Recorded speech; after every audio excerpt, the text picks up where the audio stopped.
अच्छे मजबूत ओहदों पर हरियाणा से प्रयास होगा और मैं समझता हूँ कि 4 मजबूत ओहदों के ऊपर तो आप ये कह सकते हो कि थोड़ा सा वोट प्रतिशत इस बात के लिए प्रयास इन 5 साल बहुत धैर्य के साथ, इत्मीनान के साथ। जय हिंद दोस्तों, नमस्कार। प्रधानमंत्री नरेंद्र मोदी ने तीसरी बार प्रधानमंत्री पद की ली शपथ और उसी सिलसिले में लोग कई जगह खुशियां मना रहे हैं, मिठाई बांट रहे हैं और भंडारे भी लगाए जा रहे हैं। उसी सिलसिले में आज जो मिर्जापुर चौक है वहां पर एक आम जनता के द्वारा एक भंडारा लगाया गया। उसी में यहाँ पर पूर्व विधायक और मंत्री रहे छत्रपाल सिंह भी भंडारे में आए हैं। उनसे बात करेंगे कुछ छोटी। सर नमस्कार, सबसे पहले स्वागत आपका। आपका और आपके दर्शकों को सबको प्रणाम। सर सबसे पहले तो बताएं, आज जो भंडारे में आए हैं कैसा लगा और लोगों से मिले, क्या कह रहे हैं? देखो, हर्षोल्लास का विषय है। देश के अंदर तीसरी बार भारतीय जनता पार्टी की एनडीए की सरकार बनी है और माननीय नरेंद्र मोदी जी तीसरी बार प्रधानमंत्री की कल शपथ ले चुके हैं। तो उस खुशी के अंदर लोगों का मुंह मीठा करवाने का फैसला किया है और उसी उपलक्ष्य में भंडारा है। नायब सिंह सैनी यहाँ काम कर रहे हैं और 3 मंत्री हरियाणा से, जिनमें पूर्व मुख्यमंत्री मनोहर लाल जी जो मिनिस्टर बने हैं यूनियन गवर्नमेंट ऑफ इंडिया के अंदर, राव इंद्रजीत सिंह और कृष्णपाल गुर्जर।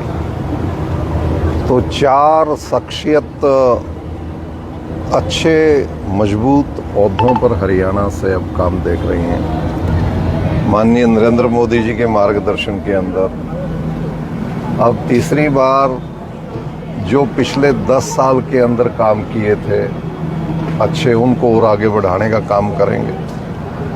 और पिछले 10 साल के अंदर कहीं जो असंतोष किसी सेक्शन ऑफ सोसाइटी में दिख रहा है, उन चीज़ों को भी बीच में अटेंड करने का प्रयास होगा।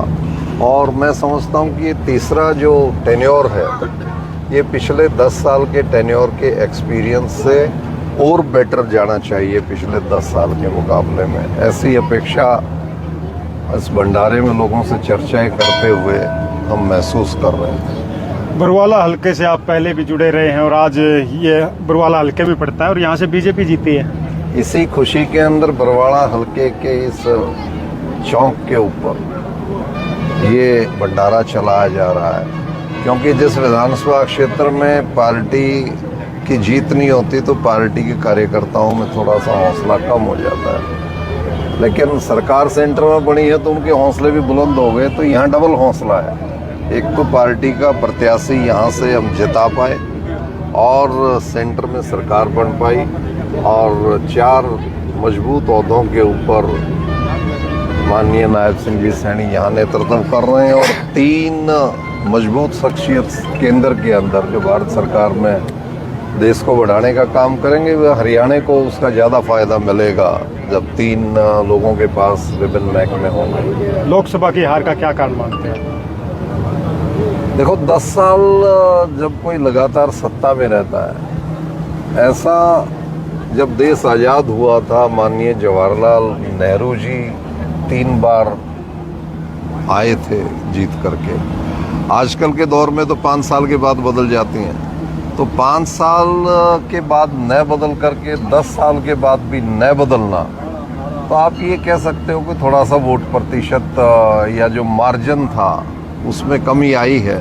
तभी मैंने आपके बिना पूछे ये बात कही कि 10 साल के अंदर जो अच्छे एक्सपीरियंसेस सरकार ने किए और वोट कम क्यों हुआ, सीट्स कम क्यों हुई, उस बात को किन वजूहात की वजह से हुई, उनको ओवरकम करेंगे, उन चीज़ों को अटेंड करेंगे। और इसी आधार पे मैं कह सकता हूँ कि 4थी बार फिर दोबारा से अच्छा सपना संजो करके repetition of this NDA government हो, इस बात के लिए प्रयास इन 5 साल में और किया जाएगा। लेकिन कुछ तो लोग कहेंगे, लोगों का काम है कहना, कहते हैं कि जो बड़े सीनियर लीडर थे नाराज थे टिकट मिलने से जो रणजीत सिंह को मिला था। ये तो सभी पार्टियों में नाराज थे, क्योंकि हर पार्टी के अंदर नेता टिकट मांगते हैं और हर एक को टिकट नहीं मिलती। हर पार्टी के अंदर असंतोष था, तो यहाँ तो असंतोष को कवर कर लिया गया था। चाहे वो विभिन्न इलाकों से जो लोग अपेक्षा करते थे उनमें मैं भी शामिल था, और फिर हमने बड़े मन के साथ, दिल के साथ जो विषय थे जिनकी चर्चा मैं आपसे कर रहा हूँ, उन विषयों को सामने रख करके इस अश्योरेंस के ऊपर कि मुख्यमंत्री जी और केंद्र की सरकार उन विषयों को अटेंड करे और उनसे ओवरकम हो, और जनता के जो संतोष की परसेंटेज है वो और ज़्यादा बढ़ जाए। कहीं छोटा मोटा असंतोष कुछ सेक्शन में यदि है तो उसको हम संतोष में बदल दें, ये मौका लोगों ने दे दिया दोबारा। सर, राहुल गांधी का एक बयान वायरल हुआ था, खटाखट 8,500। जिन लोगों ने ये बयान सुनकर वोट दिए थे उनको क्या कुछ कहना चाहेंगे आप? देखो, राहुल जी नौजवान नेता हैं इस देश के। खटाखट फटाफट वो करते रहते हैं, और खटाखट फटाफट में बहुत ज़्यादा सफलता नहीं मिल पाई है।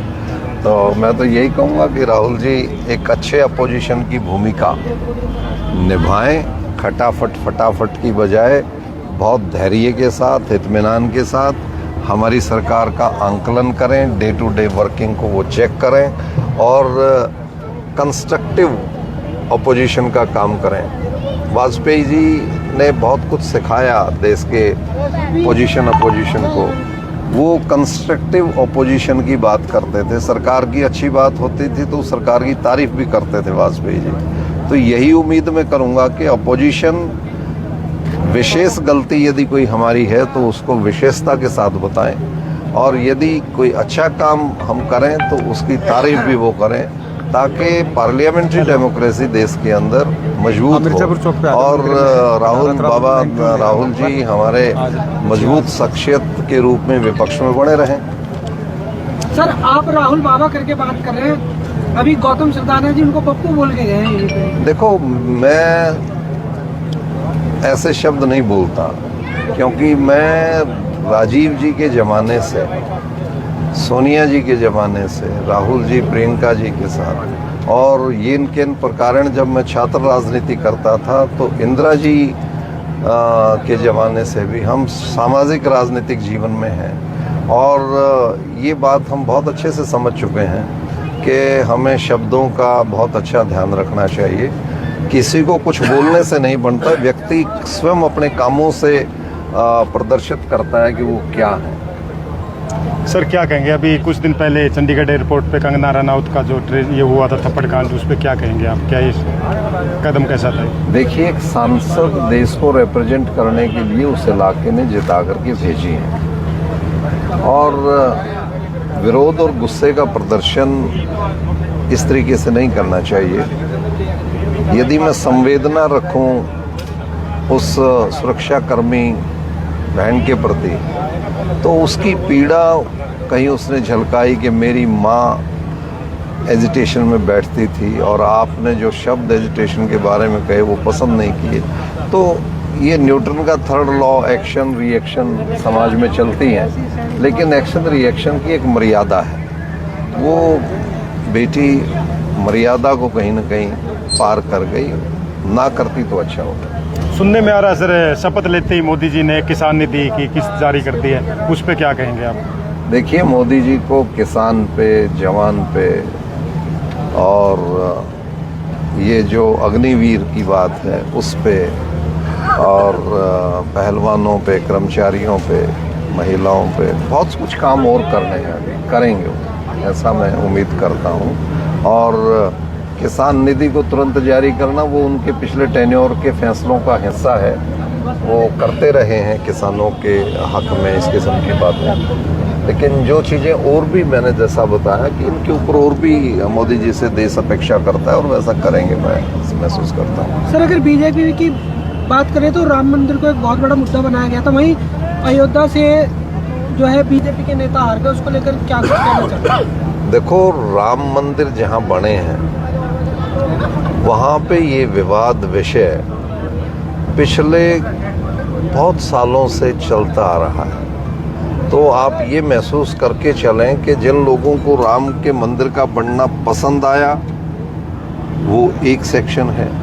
कुछ लोगों ने उस बात को पसंद नहीं किया और उसके एवज में, जबकि सुप्रीम कोर्ट के डिसीजंस हैं कि उनको भी एक जगह दी गई है अपने आराध्य की साधना के लिए और उसके प्रति श्रद्धा रखने के लिए, वो कहीं ना कहीं वोट में परिवर्तित हो जाती हैं चीज़ें। तो राम मंदिर के प्रांगण के आसपास के इलाके में पार्टी का जीतना या नहीं जीतना, राम मंदिर के बारे में उसके ऊपर कोई चीज़ रिफ्लेक्ट नहीं करती है।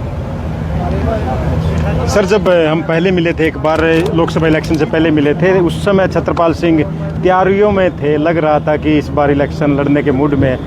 लोकसभा इलेक्शन हो गए हैं, अब विधानसभा नज़दीक है, तो क्या कुछ सोच के चल रहे हैं? देखो, लोकसभा की तो मैं 96 के बाद से चुनाव की तैयारी में हूँ। कांग्रेस पार्टी ने भी, सोनिया जी ने मेरे को एक बार कैंडिडेट बना दिया था, लेकिन बहुत सारे शुभचिंतक जा कर के वो मेरा टिकट चेंज करवाया और फिर हार के गए। भारतीय जनता पार्टी में भी 10 साल से माननीय मोदी जी ने मुझे अश्योर किया था कि आपको मौका मिलेगा यहाँ से, वो नहीं दे पाए। तो बहुत सारी मजबूरियाँ रह जाती हैं कई बार। तो पार्लियामेंट का भी आगे मौका मिलेगा और वर्तमान असेंबली का जो चुनाव है वो हमारे बिल्कुल सामने है। और ये कॉमन मिनिमम जो प्रोग्राम रहता है ना किसी भी कार्य क्षेत्र का, तो किसी भी सामाजिक राजनीतिक व्यक्ति का कॉमन मिनिमम प्रोग्राम है विधानसभा के चुनाव लड़ना। तो मैं मेरी पार्टी से अपेक्षा करूंगा कि इस कॉमन मिनिमम प्रोग्राम को दिमाग में रखते हुए हम इस जिम्मेवारी को पूरा करें। सर, जब घिराए हल्का होता था तो छत्रपाल और घिराए एक दूसरे के पूरक माने जाते थे। सही कहा। अभी क्या मान के चल रहे हैं आप? देखो, घिराए क्षेत्र की जो मूल है 26 गांव इसी बरवाड़ा में बसते हैं, तो इसीलिए यहाँ जो जीत है और इसीलिए यहाँ पे जो भंडारे चल रहे हैं और इसीलिए यहाँ से जो अब भविष्य की अपेक्षाएं वो जुड़ी हुई हैं, क्योंकि वो घिराए को नज़र लगा दी उन विरोधी राजनीतिक लोगों ने कि छत्रपाल और घिराए एक दूसरे के पूरक हैं। ये बात उनके जहन में बर्दाश्त नहीं हो रही थी, उसको 5 जगह डिलिमिटेशन में तोड़ दिया गया। लेकिन फिर भी वो 5 की जगह पूरी इस पार्लियामेंट में है और वो लोग आज भी पूरक के रूप में आने वाले चुनाव में काम करेंगे। और हरियाणा की विधानसभा के अंदर घिराए विधानसभा की जो रूह है वो आपको देखने को मिलेगा। क्या मान के चले सर, आगे छत्रपाल सिंह की हाजिरी बरवाला हल्के में आज की तरह जल्दी देखने को मिलेगी और ग्राउंड में उतर चुके हैं? रोज देखने को मिलेंगे आप। रोज देखने जल्दी नहीं, रोज देखने को मिलेंगे। तो आखिर में सर क्या मैसेज देना चाहेंगे आज के भंडारा और जो आज का प्रोग्राम था उसमें? जी, बहुत अच्छा आपने विषय रखा है मैसेज का। देश आज़ाद 47 में हुआ था। मतदाता ने बहुत अच्छा एक्सपीरियंस ले लिया है पार्लियामेंट्री डेमोक्रेसी का और बहुत सूझबूझ के साथ मतदान करने लगे हैं। और वो सूझबूझ आप देखने लग रहे हैं कि आज व्यवस्था परिवर्तन के लिए सरकार को मौके दिए गए हैं और बहुत सारी व्यवस्थाओं में परिवर्तन किया गया है। और उसी के फलस्वरूप तीसरी बार भारतीय जनता पार्टी मोदी जी के नेतृत्व के अंदर स्थापित हुई है।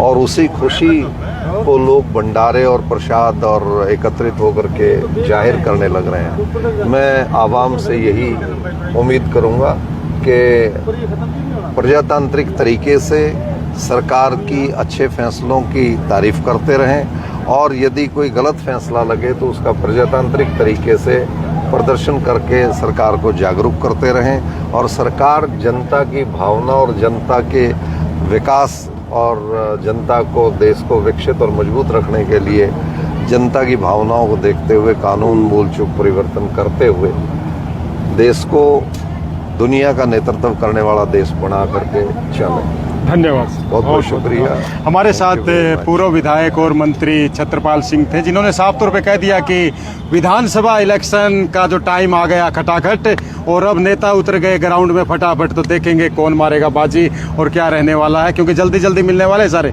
और हम भी मिलेंगे जल्दी ही। मैं देव आजाद, कैमरा पर्सन चैतन्य और राहुल के साथ मिलते हैं अगले अपडेट पे। जय हिंद, जय भारत।